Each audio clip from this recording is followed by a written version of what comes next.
It's quite a tank slapper, that one. G'day and welcome to another Mongrel Dog production, and welcome to this, our mini adventure to Mount Elvire. We've just pulled over to help Tom stand up his bike. Grab your gear, let's go.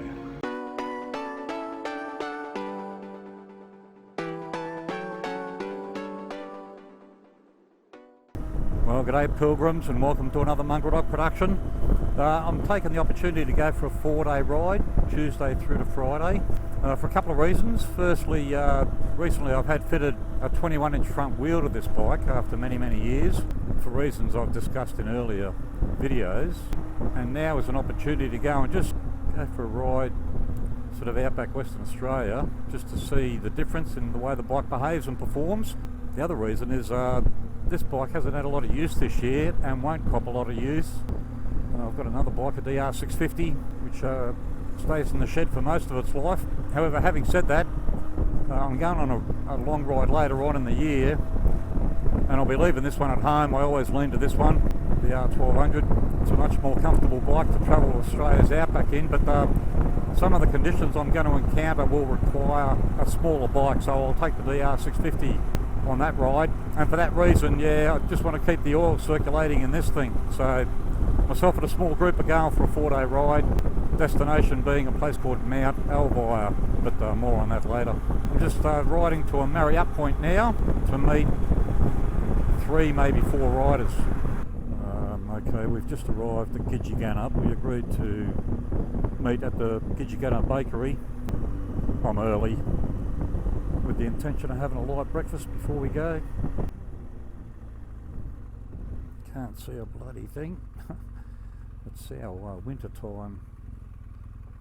Oh, there's a bike. That's Mick on his new R1300. Some of you would have met Mick before. A few weeks ago we left on a ride. Only got 4 hours into it, and his KTM decided to play up. But anyway, we'll pull up, wait for the others.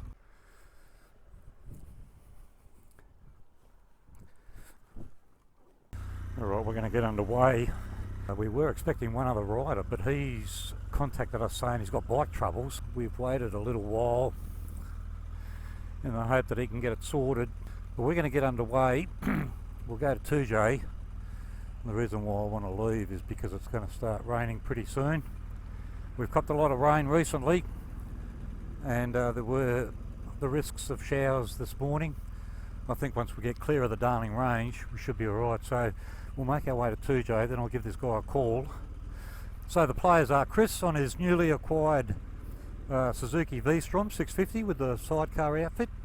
Some of you would have met Chris before. Chris, sometimes referred to as Chris number 1. Mick on his new R1300 GS. It's only just had its first service. He's going to use this trip as a springboard to cross Great Central Road. He's heading towards the east coast. Broken Leg Tom, most of you guys will know him. He's just returned to Australia after a long absence. And the bloke who's having the bike problems is Dave on his R1200 GSA, which, yeah, is unusual. But anyway, we'll get underway, and I'll contact him in the hope that he can perhaps make up some time by using the highway instead of the back roads.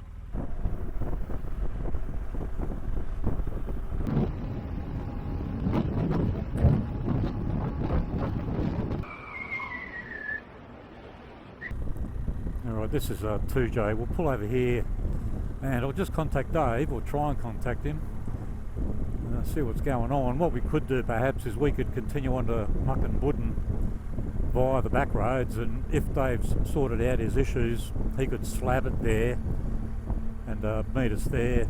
But anyway, we'll try and get a message to him and then take it from there.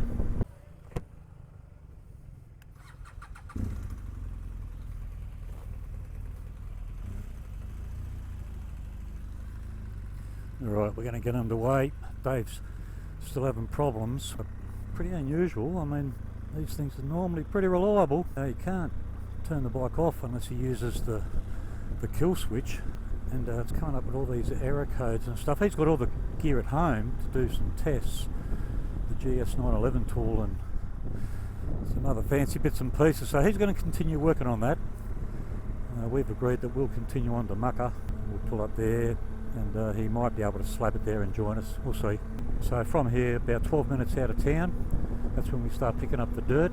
We'll follow a lot of the back roads until we get to Bullfinch, and from there we'll be on the dirt for the next couple of days.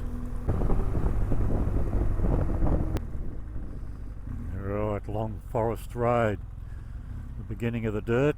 There might still be a little bit of water lying around. We copped a lot of rain the last few days, so although the roads and tracks may be dry themselves, there could be some still water. Actually, it looks a bit squishy.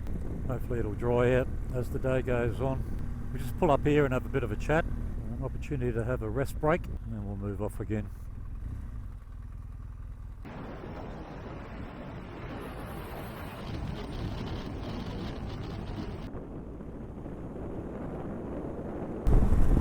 Well, great conditions, no dust. As I said before, we've had quite a bit of rain, a couple of slippery patches, that's okay. Chris, number one on the Sidecar Outfit, he's only got a limited fuel range, so we're approaching a place called Wallacatcham. He's got drum fuel with him, and with that he's probably got a range of 600 kilometres, but it'll be a lot easier just to call in a Wallacatcham, top up with fuel and then keep heading towards Mucka. So we'll probably do that. By the time we get to Wallacatcham, it's probably time for a break anyway.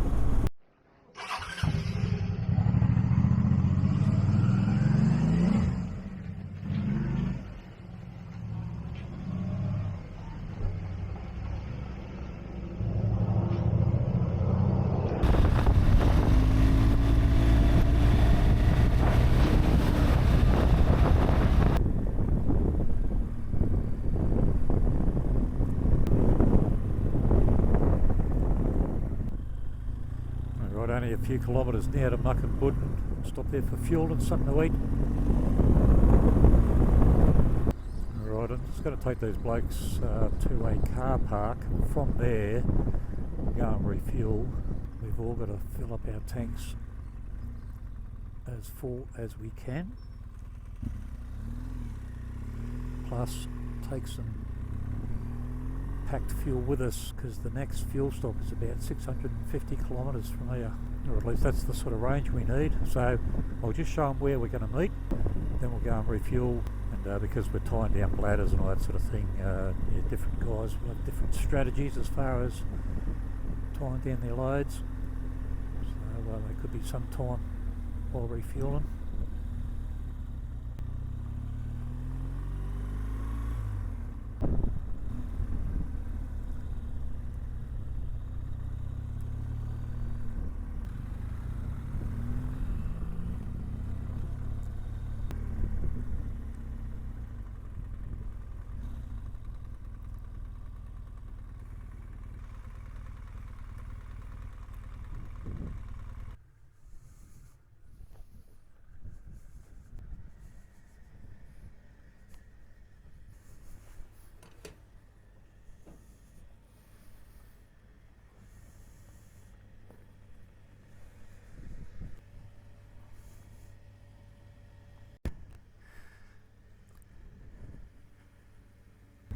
Right, now that that's done, we'll stay here and have a bite to eat. I told Dave that we wouldn't leave here before 2 p.m. It's currently 1:20.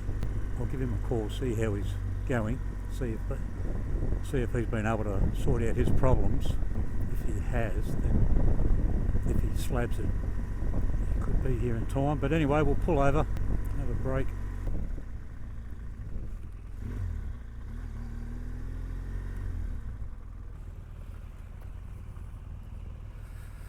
Okay, I was able to speak to Dave. He's found out what the issue was. He won't be joining us. He was swapping out tyres on his bike, and he thinks he may have damaged the ABS ring. He must have knocked it while he was doing the tyre change, and yeah, that was affecting his ABS. Apparently the ABS ring is responsible for traction control and also obviously the anti-skid braking, and he was getting all these warning lights and flashing lights on his dashboard, so it wouldn't stop you in your tracks if you're out bush, but obviously with all those warning lights flashing it would make you a bit nervous. Anyway, we've got a guts full of fuel now. We'll make our way to Bullfinch. We'll stick to the blacktop only because we need to conserve our fuel as best we can now.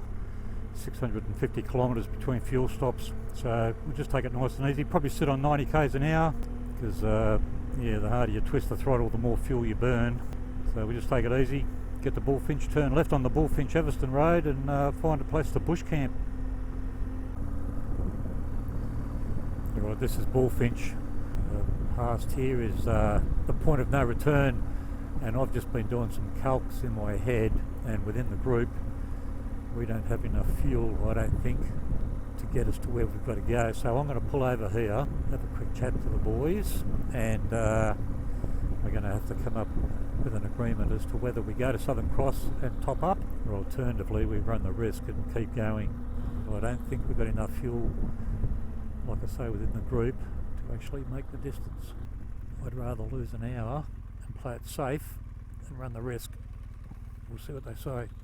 Alright, we've had the chat. No, collectively they think we should keep going, so we will continue on for about 30 minutes. There's still some farmland along here for a little while, but as soon as we come across a suitable area we'll pull up at bush camp for the night. We're just about to hit the gravel, and as I pass this sign, the road's closed. The road's closed. Vehicles under 3.5 tonne. Although it says 4-wheel drives only.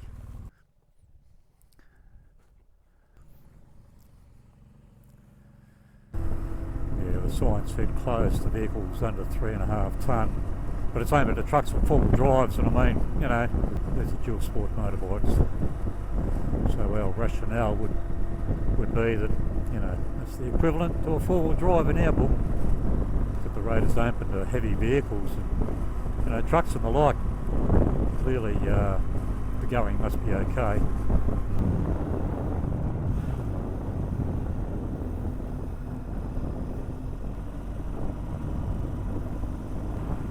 They did cop a little bit of rain around Southern Cross the last couple of days. They've had no rain today. These roads dry out pretty quick, so we'll be okay. Just found a track leading off to the side. I've sent Tom in. Tom's on the lightest bike, and he's had experience with these big bikes before. He'll know what to look for. Get him to suss it out. Come back, he's pretty reliable. He'll either say yes or no. Is that a thumbs up?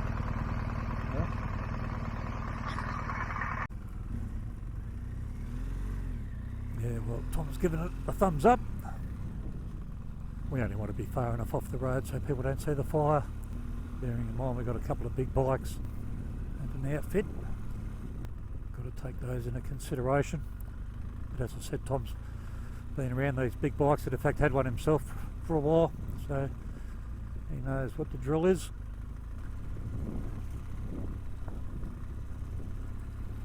All we're looking for is the area big enough for the 4 bikes, and some deadwood, and some timber for a fire. Won't be any shortage of deadfall. Yeah, beautiful. Look at this. Look at this.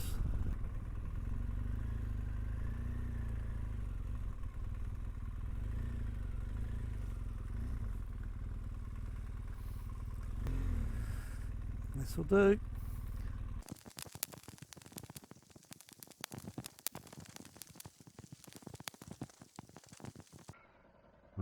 Tom's just started up his bike, only because I questioned whether it was going to start or not. Hardest working starter motor in Australia on that thing. Yeah, brisk morning. Bit of ice on the motorcycle cover, and lots of fog around. We're in no rush today.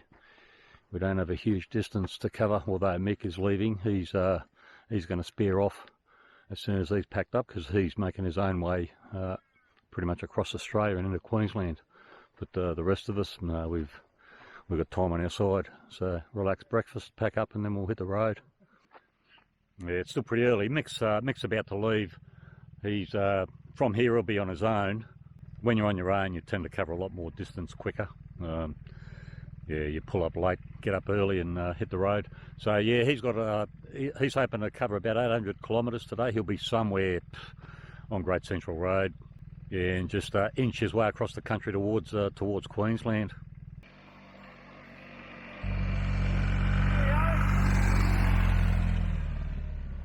Right, the boys are patiently waiting. We've had a late start, only because we can. We don't have a lot of distance to cover today, so we might as well enjoy a relaxed start to the day. Before Mick left, he generously donated some fuel to Chris. He did his own sums, realised how much he needed to get the Menzies for fuel, so gave Chris a few litres, and that's all helpful. So yeah, not a huge day distance-wise. A couple of 100 kilometres, mixed conditions. First of all, good wide formed gravel road, and then about 40 kilometres of twin track to get into Mount Elvire station itself. It's been a little while since I've been there last. I do remember a little bit of sand, but we'll see how we go. No sense rushing it. And Dave might join us, we'll see.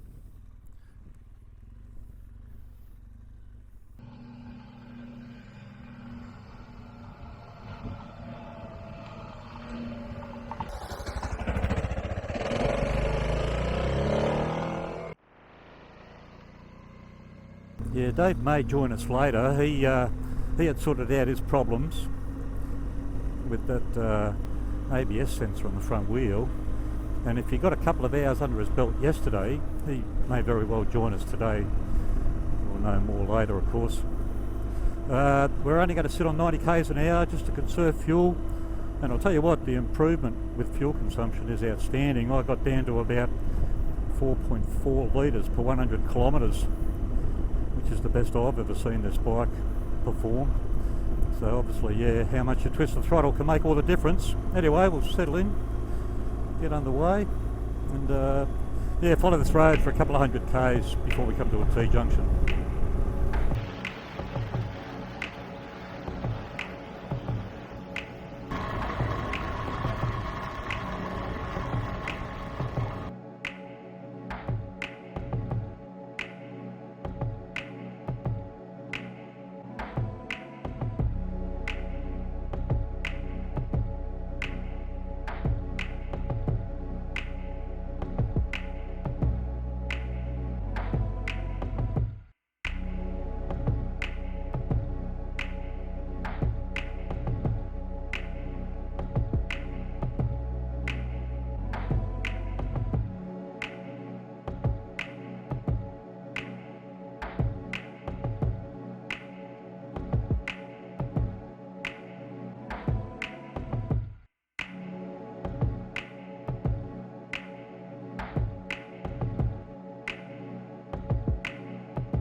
Right, here's the Mount Elvire turn-off.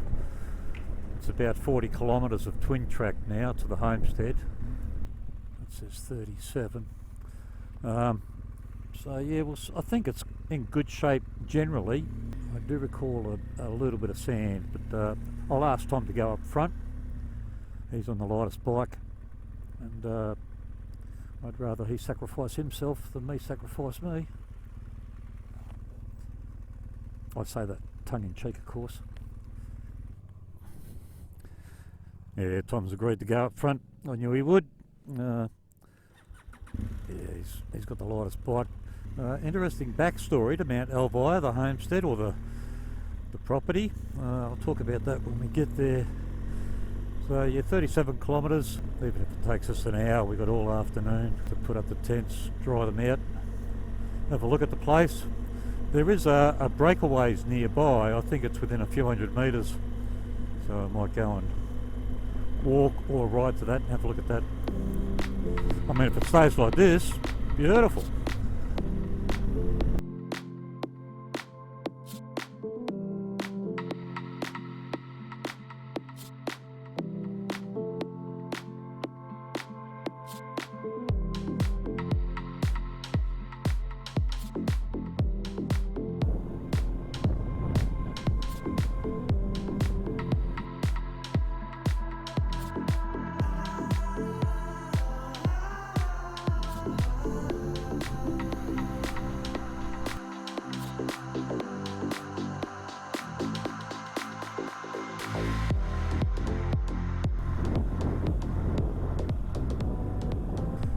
This was the particular track I had in mind as far as putting the 21-inch front wheel to the test.